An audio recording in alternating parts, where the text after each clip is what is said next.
వేములవాడ జిల్లాలోని కొరివి మండలంలోని కంచెలగూడెం తండలో రైతులు మొత్తం మిర్చీలు పండించారు.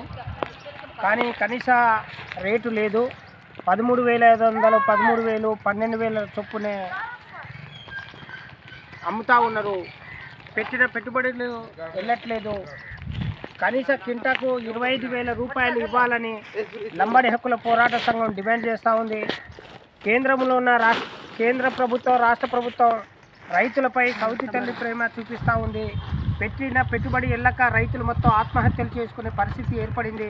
కాబట్టి రాష్ట్ర ముఖ్యమంత్రి రేవంత్ రెడ్డి గారు రైతులను ఆదుకోవాలంటే తప్పకుండా ఏ రాష్ట్రంలో మొత్తం అన్ని రాష్ట్రాలలో 20,000 పైన ధర పలుకుతూ ఉంది. కానీ తెలంగాణ రాష్ట్రంలో మిర్చీలకు 13,000, 14,000, 15,000 రూపాయలే రేటు ఉంది. తప్పకుండా 25,000 రూపాయలు గిట్టుబాటు ధర వచ్చేంత వరకు మా సంఘం పోరాటం చేస్తుంది. తప్పకుండా ఈ ప్రభుత్వం ఈ రైతులను ఆదుకోవాలని మేము డిమాండ్ చేస్తూ ఉన్నాం.